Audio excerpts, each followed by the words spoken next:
বাংলাদেশে পেপাল আনার জন্য মিম আজকে একটা খোলা চিঠি লিখেছেন এবং এই চিঠির ভিতরে উনি যা বর্ণনা করেছেন তা হলো উনি ফ্রিল্যান্সিং করেন, উনার বাংলাদেশে টাকা আনতে অনেক সমস্যা হয়, যদি পেপাল বাংলাদেশে সার্ভিস হিসেবে চলে আসে তাহলে ওনার অনেক সুবিধা হবে এবং এটাই উনি বর্তমান আইসিটি অ্যাডভাইজার এবং আরও কয়েকজনকে ট্যাগও করছেন।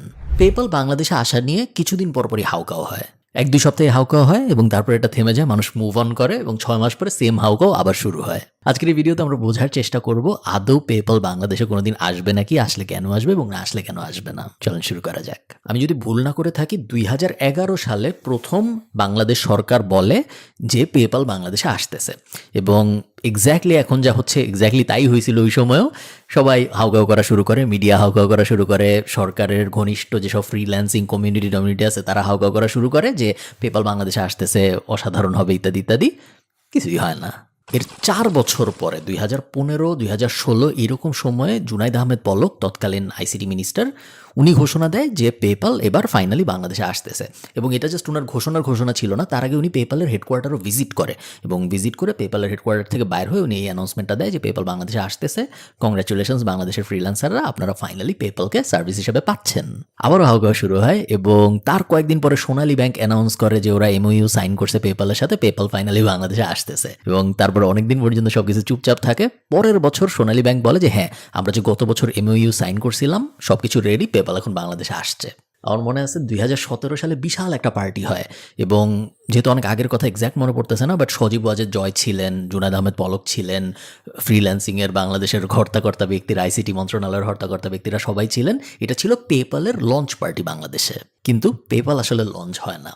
কি লঞ্চ হয় জানেন? জুম, XOOM, যেটা ছিল পেপালের একটা উইং। সো পেপালের ভিতরের একটা ছোট কোম্পানি, যে কোম্পানিটা শুধুমাত্র রেমিটেন্সের কাজকর্ম করত।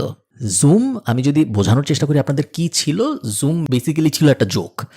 কারণ জুম দিয়ে শুধুমাত্র তখনই টাকা আনা যাইতো যদি আপনার সোনালী ব্যাংকে একটা অ্যাকাউন্ট থাকতো। এটা শুরুর দিকে, পরে অবশ্য আরও কয়েকটা সরকারি ব্যাংক যুক্ত হয় এই সার্ভিসের ভিতরে।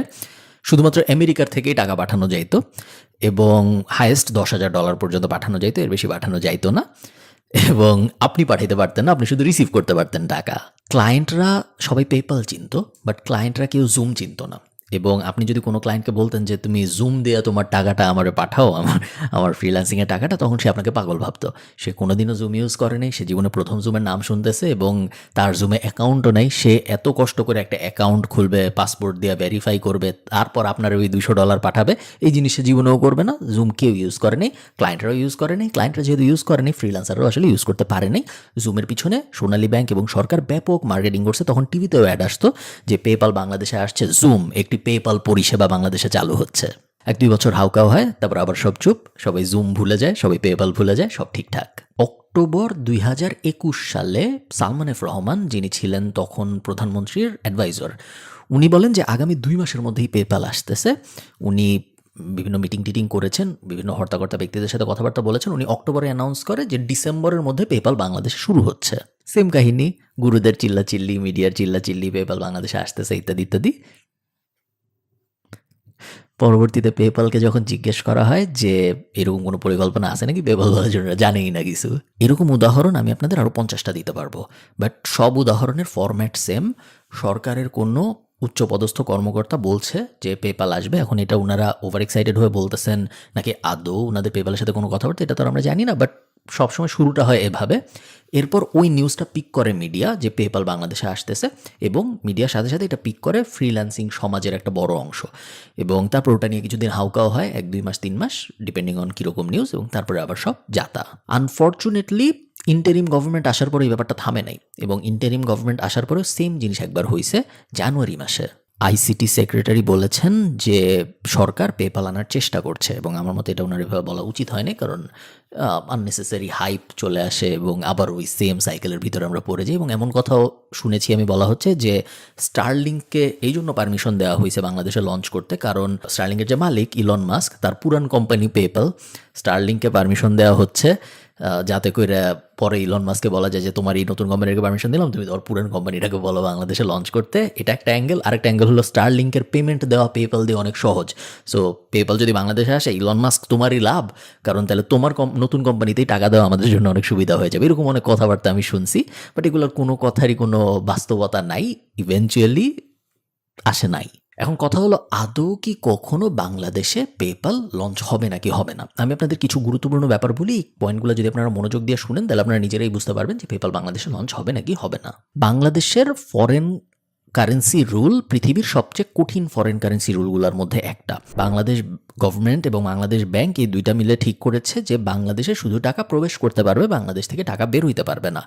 এবং পেপাল অ্যাজ আ সার্ভিস, ওনাদের সার্ভিসটাই হইল টাকা আদান এবং টাকা প্রদানের সার্ভিস। আমি আপনাকে টাকা পাঠাইতে পারবো আর আপনিও আমার টাকা পাঠাইতে পারবেন যদি আমাদের দুজনের পেপাল অ্যাকাউন্ট থাকে। এখন সিস্টেম যদি এমন হয় যে পেপাল অ্যাকাউন্ট আপনারও আছে, পেপাল অ্যাকাউন্ট আমারও আছে, আপনি বাংলাদেশের ভিতর আমি বাংলাদেশের বাইরে, আমি পাঠাইতে পারবো কিন্তু আপনি কোনোদিন পাঠাইতে পারবেন না। সেই ক্ষেত্রে পেপালের সার্ভিসটাই আসলে ওখানে বসে না। এটা অনেকটা আমি অন্য আরেকটা বিজনেসকে বাংলাদেশে এসে অন্য আরেকটা জিনিস করতে বলতেছি যেটা আসলে তার বিজনেসই না। সো এই মডেলটা, বাংলাদেশের যে ফাইন্যান্সিয়াল মডেলটা বর্তমানের, ওই মডেলে আসলে পেপাল বসে না। এবং যতই রিকোয়েস্ট করা হোক, এই মডেলটা যতদিন পর্যন্ত পরিবর্তিত না হবে ততদিন পর্যন্ত পেপাল বাংলাদেশে এসে কাজ করার সম্ভাবনা খুব কম। ইন্ডিয়ায় কিন্তু সিমিলার কাহিনী আছে। ইন্ডিয়ারও ফরেন গভর্নেন্স বেশ স্ট্রং এবং ইন্ডিয়ায় পেপাল আছে। সো ইন্ডিয়ায় পেপাল কীভাবে আছে? ইন্ডিয়ায় পেপাল ইন্ডিভিজুয়াল অ্যাকাউন্ট না হয়ে তাদের ব্যাংকের সাথে সরাসরি কানেক্টেড থাকে এবং ব্যাংক থেকেই সরাসরি টাকা যায়। আবার পেপালে যখন টাকা আসে সরাসরি ওটা ব্যাংকে ঢুকে।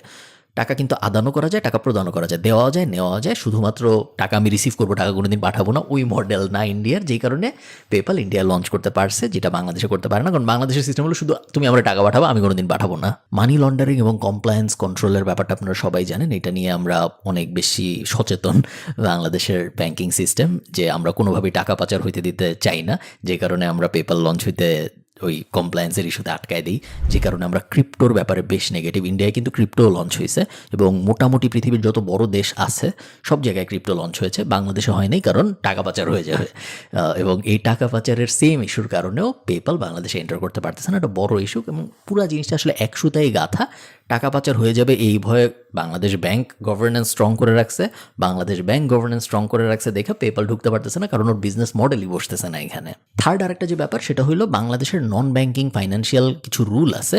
আপনারা জানেন যে বিকাশের 49% মালিক একজন, 51% ব্র্যাক ব্যাংকের, ডাচ বাংলা, রকেট, মানে বাংলাদেশের ফাইন্যান্সিয়াল এই যে ব্যাংকিং সিস্টেম যেটা নন ব্যাংকিং সিস্টেম যেটা, সেটার সিস্টেমটা হলো যে কোনো একটা ব্যাংকের সাথে পার্টনারশিপ করে করতে হয় এই জিনিস। এখন পেপাল তো হঠাৎ করে তার 49% কাউকে দিয়ে দিবে না বা 51% কাউকে দিয়ে দিবে না, সোনালী ব্যাংকে দিয়ে দিবে না যে হ্যাঁ তুমি আর আমি মিলে এই ব্যবসা চালাবো। কারণ পৃথিবীর যে 70-80টা দেশে পেপাল ব্যবসা করে তারা নিজেরাই ব্যবসা করে, তাদের অন্য আরেকটার সাথে পার্টনার করতে হয়নি। সো হঠাৎ করে বাংলাদেশে ঢোকার জন্য তারা এই জিনিস করবে এটা আনলাইকলি, যেটাও একটা বড় কারণ বাংলাদেশে তারা কেন আসতেছে না। মনে করেন আপনি পেপালের মালিক এবং আপনাকে একজন বললো যে বাংলাদেশে তুমি তোমার বিজনেস লঞ্চ করবা নাকি।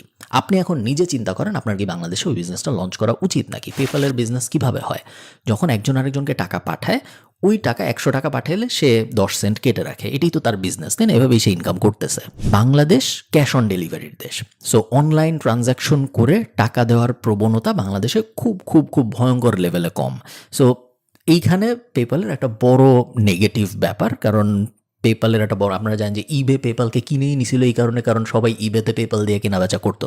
বাট বাংলাদেশে যেহেতু সব ক্যাশ অন ডেলিভারিতেই হয় বা একটা বড় অংশ ক্যাশ অন ডেলিভারিতে হয়, সো পেপাল বাংলাদেশে ওইখানে তেমন কোনো অপরচুনিটি দেখে না।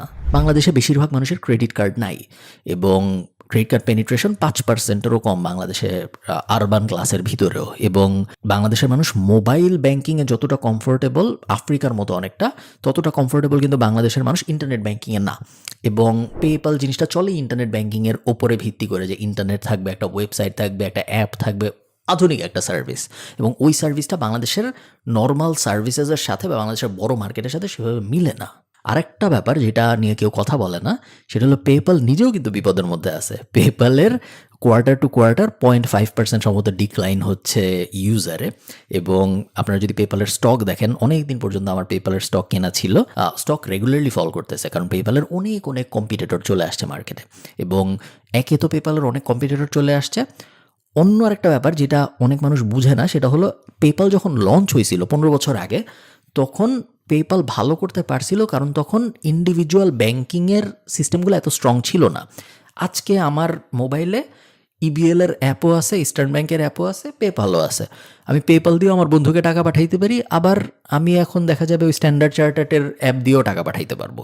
কারণ ওই নর্মাল ব্যাংকিং সিস্টেমও স্ট্রং হয়ে চলে আসছে এবং ওদেরও এখন সুন্দর অ্যাপ আছে, ওদেরও ওই যে NBFS হাবিজাবি অনেক কিছু আছে যে সাথে সাথে টাকা চলে যায়, সাথে সাথে আমি আমার বন্ধুর বিকাশে টাকা পাঠিয়ে দিতে পারবো, সাথে সাথে ওর ব্যাঙ্ক অ্যাকাউন্টে টাকা পাঠিয়ে দিতে পারবো। একটা সময় যখন ছিল যে টাকা পাঠানো অনেক কমপ্লিকেটেড একটা ব্যাপার ছিল, তখন যদি দুজনেরই পেপাল থাকতো তাহলে পেপাল থেকে পেপালে ইমেল দিয়ে টাকা পাঠাতে যেত, ওই দুনিয়াটা কিন্তু এখন আর নাই এবং এখন অনেক কম্পিটিটরও চলে আসছে। সো এই সব কিছু আমরা যখন চিন্তা করি, পেপাল নিজেই আসলে অত ভালো গ্রোথ করতেছে এরকম না অবস্থা এখন। সো এটাও আমার মনে হয় আমাদের কনসিডার করা উচিত। সব কিছু মিলায় যদি আপনি চিন্তা করেন পেপাল বাংলাদেশে আসবে নাকি আসবে না, উত্তর হইল আসবে। আমি জানি আপনারা হয়তো যে এত নেগেটিভিটির পর পেপাল কেন আসবে, আমি কেন বলতেছি আসবে, তার কারণ বাংলাদেশ একটা বড় মার্কেট। বাংলাদেশ 170 না 180 মিলিয়ন মানুষের বসবাস, বিশাল মার্কেট। শুধু পেপাল না, যত ব্র্যান্ড আছে দুনিয়ায়, যারাই আফটার আ পয়েন্ট স্কেল করতে চায় তাদের বাংলাদেশে আসতেই হবে, এটার ছাড়া কোনো উপায় নেই। এত বড় একটা মার্কেট, এই মার্কেটে কোনো কোম্পানি না আসাটা তার জন্য লস, এবং তার শেয়ার হোল্ডাররা, স্পেশালি যদি পাবলিক কোম্পানি হয়, তারে পুশ করতেই থাকবে যে এই মার্কেটের ভিতরে তুমি যাও না কেন, এত মানুষ মানে এত মাথা মানে এত পেমেন্টের অপরচুনিটি, তুমি যাও না কেন। সো নাইকি, অ্যাডিডাস, পেপাল, এমন কেউ নাই যে ইভেনচুয়ালি বাংলাদেশে আসবে না, কিন্তু তারা তখনই আসবে যখন তাদের মনে হবে আমাদের মার্কেটটা রেডি, কারণ তাদের তো লাভ করতে হবে এই মার্কেট থেকে। এবং বাংলাদেশের শুধু ফ্রিল্যান্সার দিয়ে কিন্তু পেপালের লাভ হবে না, নর্মাল মানুষদের থেকেও পেপালের ইনকাম করতে হবে। পেপাল তো এই জন্য আসবে না বাংলাদেশে যে বাংলাদেশে অনেক ফ্রিল্যান্সার আছে, তারা টাকা ইনকাম করতে পারতেছে না, ওই 1 লাখ 2 লাখ 3 লাখ ফ্রিল্যান্সার টাকা ইনকাম করে, ওদের জন্য আমি এখন বাংলাদেশে পেপাল লঞ্চ করব। এই মডেলে তো পেপাল কোনোদিনও আসবে না, তাদের নর্মাল মানুষকেও পেপাল ইউজ করাইতে হবে, তাইলেই না তাদের লাভ হবে। ওই সিচুয়েশনটা আসতে, যখন সবাই অনলাইনে কেনাকাটা করতেছে, যখন সবাই কমফোর্টেবলি ক্যাশ অন ডেলিভারি থেকে বের হয়ে প্রি অর্ডারে টাকা টুকা সব দিয়ে দিচ্ছে, ওই সিচুয়েশনটা আসতে আমার ধারণা আরও 7-8-10 বছর লাগবে বাংলাদেশে। সো আমার প্রেডিকশন হলো বাংলাদেশে পেপাল আসতে 2035 সাল পর্যন্ত লাগবে। এবং এই জিনিসটা নিয়ে সরকারেরও যে আমি চেষ্টা করতেছি পেপাল আনার জন্য, এটা সরকার এভাবে বলে বলে নিজের উপর দোষ নিয়ে নেয়, এটা আসলে সরকারের ফল্ট না। অ্যাজ আ প্রাইভেট কোম্পানি কেউ যদি অপরচুনিটি না দেখে তাহলে সে নাই আসতে চাইতে পারে, এখানে আসলে অন্যদের কিছু করার আছে বলে আমার মনে হয় না। তো সরকারকে অত দোষ দেওয়াটা উচিত বলে আমার মনে হয় না। তাদের ভুলটা ওই জায়গায় যে তারা বারবার বলে যে আমরা আনতেছি কিন্তু আমরা কয়েকদিনের মধ্যে নিয়ে আসবো, এগুলোও তাদের বলা উচিত না। এবং আমাদেরও এটা রিয়েলাইজ করা উচিত যে এটা আসলে সরকারের হাতে না, এটা মূলত ওই প্রাইভেট কোম্পানির হাতে। তারা যেদিন অপরচুনিটি দেখবে তারা ওই দিন আসবে। সো এটা ছিল আমার পেপাল নিয়ে মতামত। আপনারা অনেকেই কনফিউজ, এবং অনেকেই আমরা জিজ্ঞেস করেন যে পেপাল বাংলাদেশে আসে না কেন, পেপাল বাংলাদেশে কবে আসবে। This is what I think. এবং আপনারা আমাকে জানেন আপনাদের কি মনে হয় পেপাল বাংলাদেশে কবে আসবে। ভালো থাকেন, দেখা হবে পরের ভিডিওতে। টাটা।